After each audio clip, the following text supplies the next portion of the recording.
Good evening, I'm Psychiatrist Jay Fawver, live from Fort Wayne, Indiana. Welcome to Matters of the Mind. Now in its 27th year, Matters of the Mind is a live call-in program where you have the chance to choose the topic for discussion.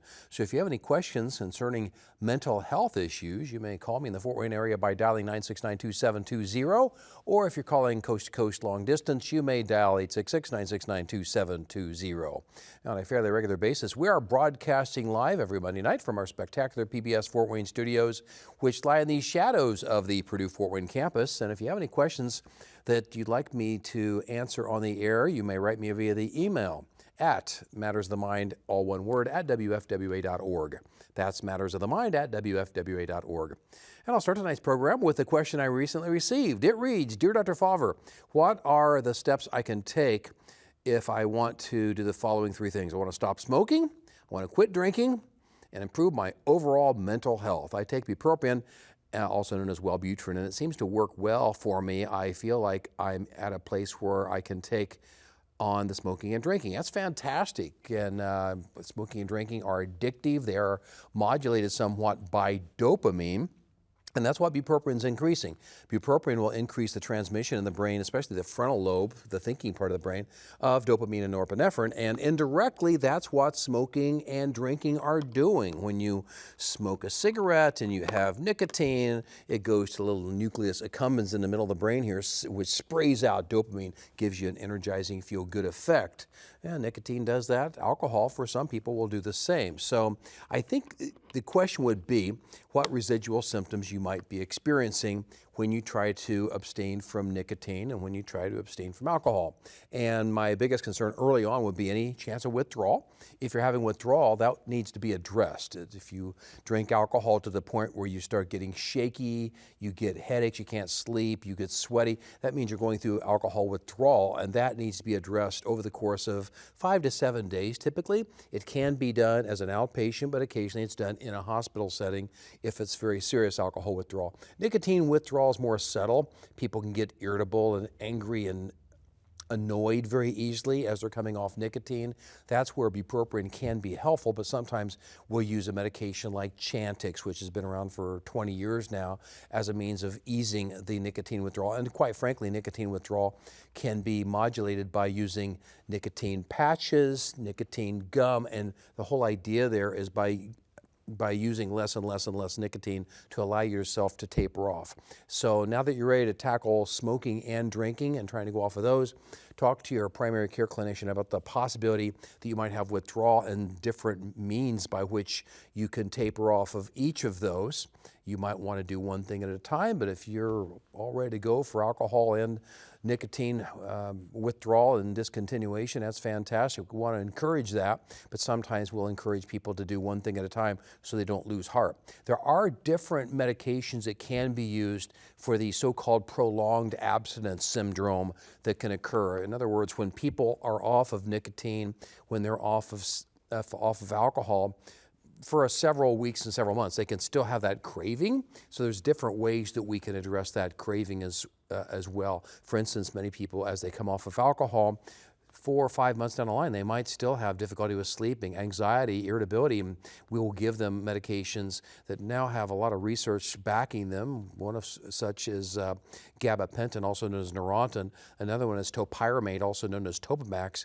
And you might have heard about the GLP-1 agonist, the glycogen-like peptide type 1 agonists. Basically, they stimulate the glycogen-like peptides, and in doing so, not only do they help with weight loss and modulating blood glucoses in the periphery, but they will go to the insulin receptors in the brain and have some pretty significant effects, beneficial effects.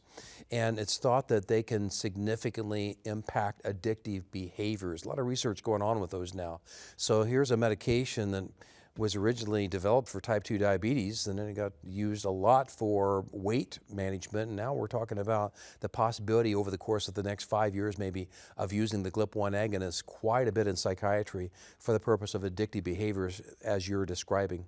Thanks for your email. Let's go to our first caller. Hello, Margot. Welcome to Matters of the Mind.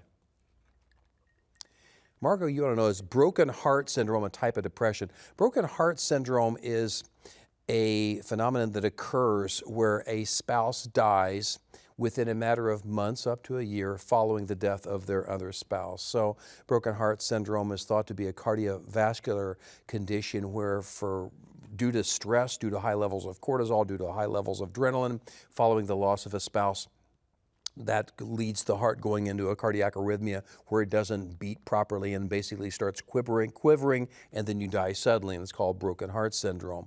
It is more prominent with men, 70% more likely with men, 30 to 40% more likely with women within 3 to 6 months typically after the loss of the spouse. So you'll hear about this occasionally where a spouse dies and then within 6 months to a year perhaps the other spouse dies, and that can be from the stress of the loss of the spouse.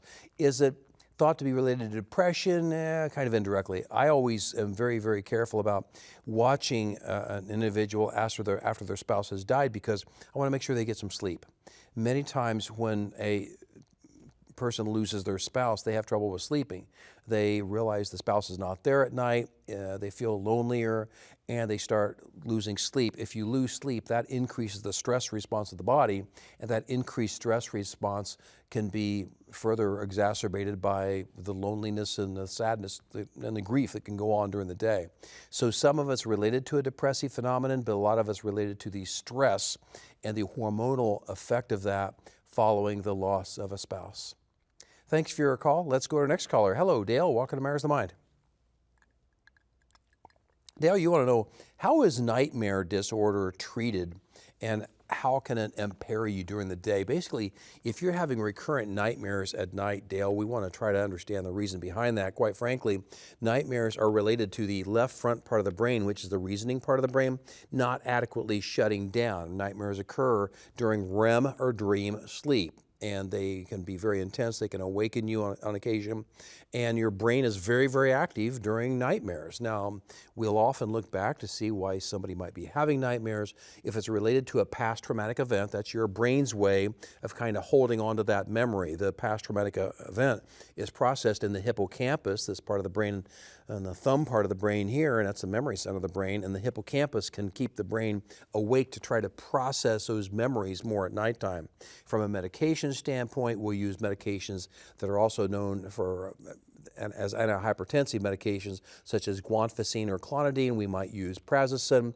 These are medications that decrease the excessive adrenaline release that indirectly will affect the brain with norepinephrine, which is a chemical cousin to adrenaline, and allow that front part of the brain to kind of relax at nighttime. If that front part of the brain is overly active, it'll cause you to have nightmares. And sometimes we'll just use medications that, quite frankly, will suppress dream sleep. Nortriptyline is a old antidepressant medication. It's been around for a long time by the name of Pamelar, and it will specifically suppress dream sleep. So the old antidepressants especially will suppress dream sleep. So that's another means of addressing it. And quite frankly, if you're having nightmares related to past traumatic events, we'd want you involved in psychotherapies such as rapid resolution therapy, eye movement desensitization and reprocessing, also known as EMDR. These are specific types of treatments that can help with past traumatic memories that might be trying to nudge in and give you trouble at nighttime with nightmares. Dale, thanks for your call. Let's go to our next caller. Hello, Catherine. Welcome to Matters of the Mind. Hello, Catherine. Well, Catherine, you want to know, is nightly use of Benadryl, also known as diphenhydramine, is it related to memory loss? If you're over the young age of 55 years old, Catherine, sometimes that can indeed be the case. Nightly use of diphenhydramine, it will block histamine, and if you block histamine in the brain, it makes you sleepy. So right now, my histamine, your histamine, hopefully is sky high. And when histamine's sky high in your brain, you're wide awake. When histamine starts to go down, you get more sleepy, and you can block histamine with antihistamines like diphenhydramine, also known as Benadryl. The drawback of Benadryl is it also has a second component to it, is it also blocks acetylcholine. If it also blocks acetylcholine, that's blocking acetylcholine, and in doing so, it gives you memory problems. And they've actually done studies on older adults with driving tests who took diphenhydramine at nighttime, Benadryl, And they took it at nighttime for sleep, and they did driving tests up until noon the next day, finding that up until noon the next day, they had memory problems leading to driving difficulties on computerized simulations. So diphenhydramine or Benadryl can be problematic for older people. Can it be used for younger people? Yeah. Adolescents and young adults can use diphenhydramine or Benadryl for sleep quite safely. It's just that the next day they might have a little bit of a dry mouth, and some people will notice a little bit of an increased appetite from any antihistamines. But I don't care for antihistamines so much for sleep or anxiety, because I just don't like the theory behind them in terms of just blocking histamine, making you sleepy. I don't like that idea. So blocking histamine to me is a means by which you're just making somebody tired. You're blocking the chemical that keeps you awake. Some medications that are antihistamines, though, don't last as long, and they don't affect acetylcholine so much. Doxylamine is the active ingredient in some over-the-counter sleep medications. You might have heard of Unisom. Doxylamine seems to be okay. It will work for sleep at night. It'll block histamine, but it won't give you the acetylcholine effect the next day. Hydroxyzine, sometimes used during the day for anxiety. Again, it's blocking histamine, but it has less effect on acetylcholine. So the medications like diphenhydramine that strongly block acetylcholine, those are the ones that can be most problematic for memory loss. It's not the antihistamine effect itself that's so problematic. It's blocking acetylcholine that causes the memory loss. Catherine? Catherine, thanks for your call. Let's go to our next email question. Our next email question reads, Dear Dr. Fawver, can an antidepressant ever stop working? I have been using fluoxetine for a few years, but lately it seems to be less effective. Fluoxetine is also known as Prozac. It came out in 1987, and we noticed shortly after it came out that it worked really well for a lot of people for several months. Then it kind of faded in its effects, and it didn't work so much. And I, at the time, talked to some of the researchers down at Lilly who manufactured and researched and created fluoxetine, and they said, well, you just need to increase the dosage. We found that that was not what we needed to do. What happens is that if you increase serotonin with a medication like fluoxetine, you can indirectly decrease dopamine. When you decrease dopamine, you feel emotionally blunted. You don't care about things. You don't feel happy or sad. You just kind of feel emotionally numb. And for many people, they will perceive that's kind of a recurrence of the depression itself. There was a study done 25 years ago called the STAR-D study, where everybody in the study, 3,000 people, got a serotonin medication called citalopram, also known as Celexa. And they found that of the 1/3 of them who had a really good response, if you followed them over the course of a year, 2 out of 3 of them got depressed again, and on the average, they did so in about 3 months. So the medications that affect serotonin and sometimes norepinephrine, they can fade in their effects over the course of several months. And the dopaminergic medications like bupropion, Trintellix, also known as vortioxetine, are less likely to fade in their effects over the course of time. But yeah, antidepressant medications can stop working, number one, based on their mechanism of action. Number two, they can seem to stop working because you don't really have just depression.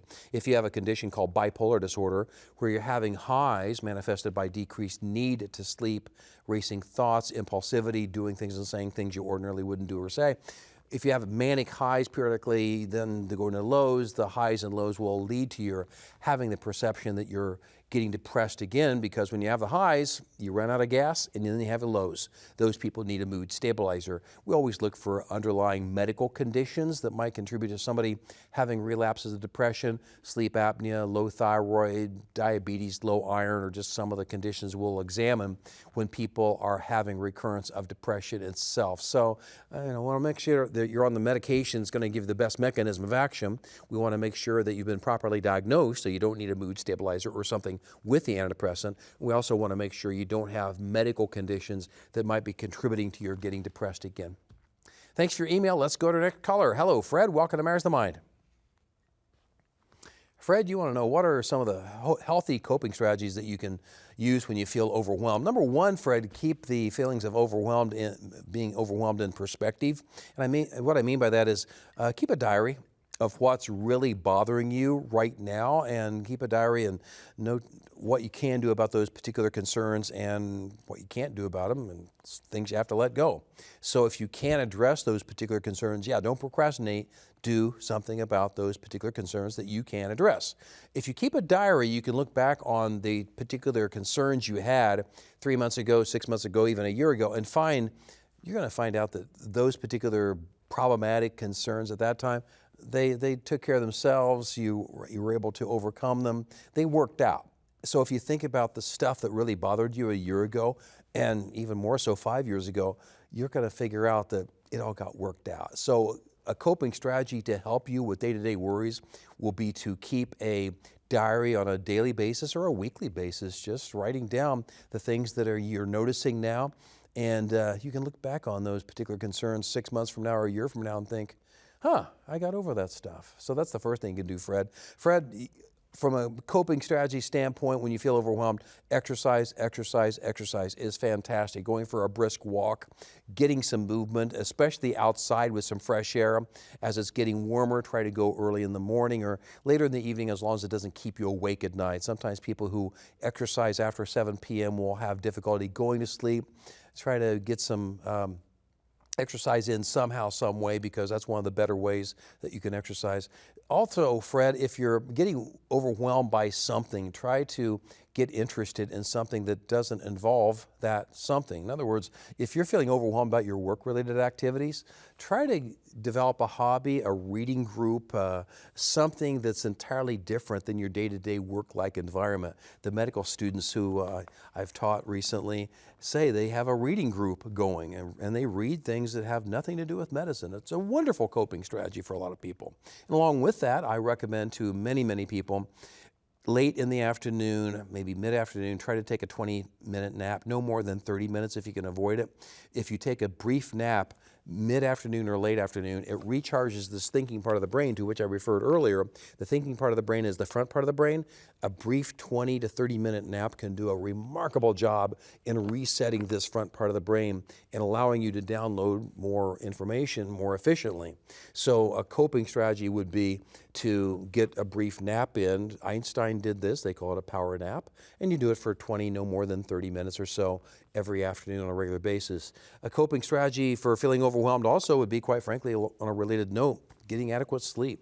Try not to stay up late at night doing extraneous things like watching television or looking at social media.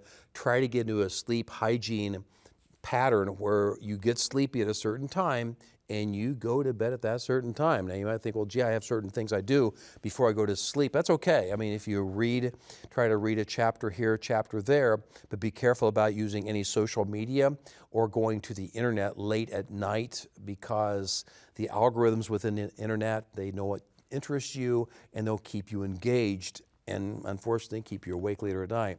If you go to bed at a certain time at night, you should get up without an alarm. You should, if you get adequate sleep, you should be able to get up without an alarm. Now, if you really need to have that alarm there because you have to be at work or at the airport or whatever at a certain time, by all means, have the alarm there as a backup. But you know you've had adequate sleep for the night. If you don't need an alarm, you automatically wake up at a certain time. And you want to do that night by night, where you go to bed about the same time and get up about the same time. I mention that, Fred, because many people who get overwhelmed don't have the coping strategies because they don't get adequate sleep. When you sleep at night, you are recharging the thinking and the logical part of your brain in the front. So if you don't get the logical and the thinking part of the brain recharged adequately, you can't cope with different things. And when we talk about coping strategies, we're talking about being able to deal with stresses that you have difficulty encountering. Now, stress is okay. Stress just means a change in your day-to-day life. Stress is all right. It's when you have overwhelming stress where you can't cope based on your past life experiences, based on your difficulty with managing those particular stresses, based on your having lack of control over those things that are happening. I mean, the first thing about dealing with stress is understand what you can control and what you can't. But if you have inadequate sleep, that can be a factor. Some people, Fred, are influenced by their diet. I've known several people who are significantly influenced by the least amount of gluten. They don't have the full-blown celiac disease, which is a gluten intolerance itself, and they have diarrhea and bloating and all sorts of different things. But a lot of people have gluten sensitivity, where they'll notice if they have wheat products, which contain gluten typically, they will notice they feel foggy, they can't think clearly, they're more irritable, and they have trouble with memory disturbances. So something as subtle as a gluten intolerance for some people can be problematic. Other people who might be pre-diabetic will notice that with their blood glucose fluctuations, if they eat candy or sugars, they'll notice they have a lot of trouble with their coping abilities in those cases. And what do people do, Fred, when they feel overwhelmed? They want to snack on carbohydrates. It's instinctual because when you snack on carbohydrates, your insulin level in your body does go higher. When insulin goes higher, it actually will increase the transport of tryptophan into the brain. Tryptophan is a building block for serotonin, and briefly, you can have a little bit of an emotional, blissful feeling if you blast yourself with carbohydrates. It's very comforting, but in the long run, you feel worse.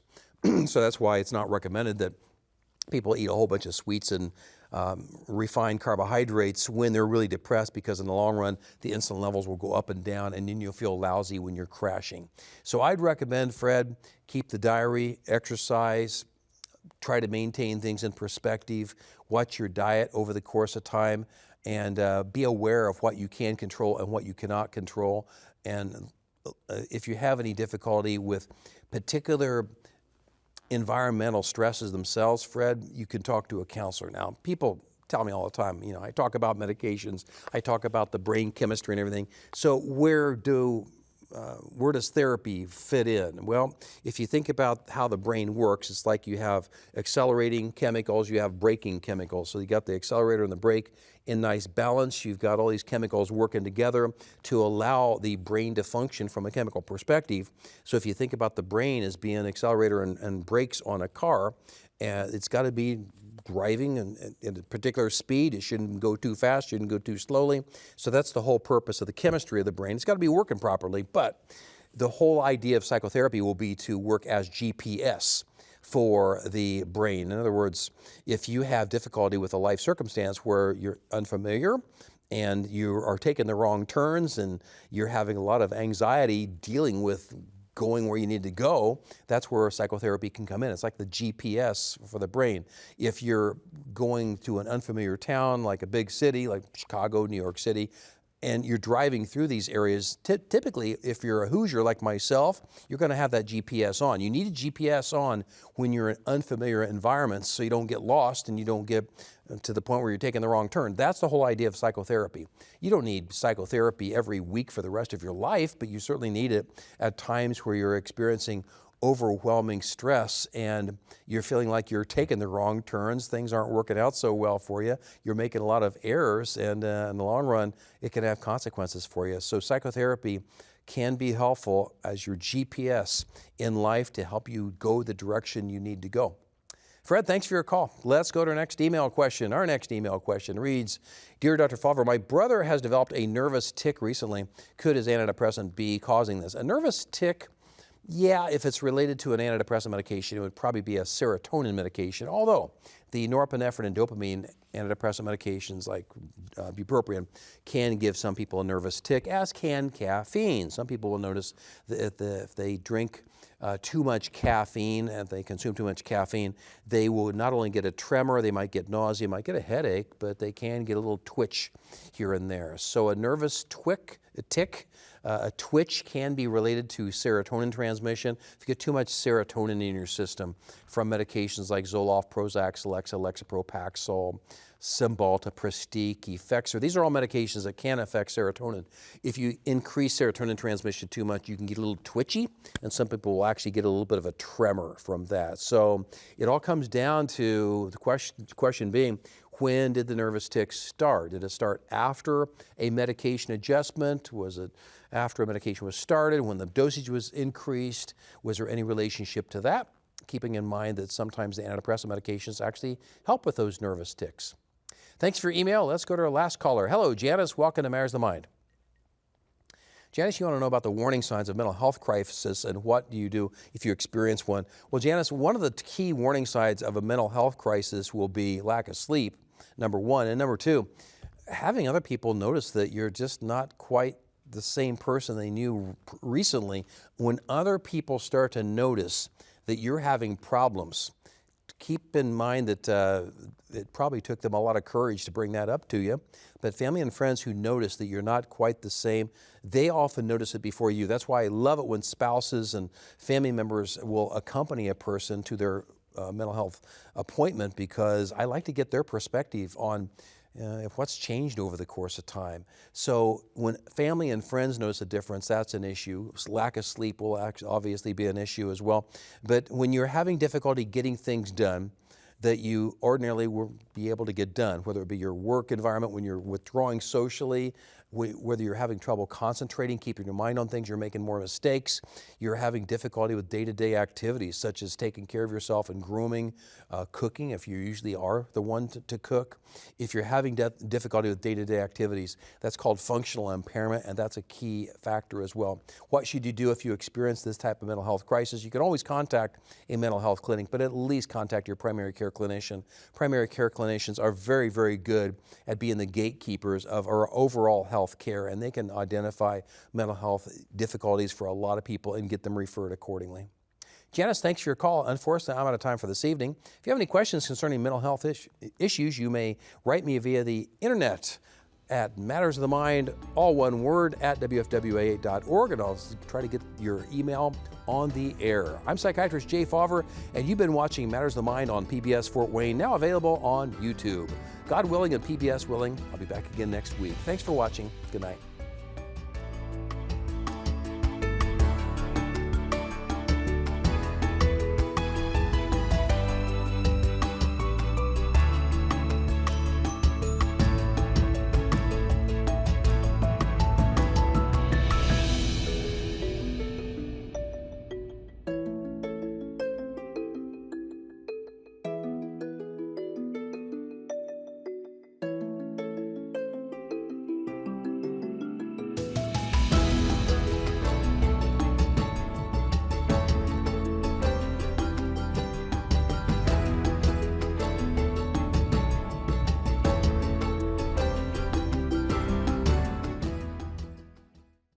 Cameron Psychiatry, providing counseling and care for those that may struggle with emotional and behavioral challenges. More information available at CameronMCH.com.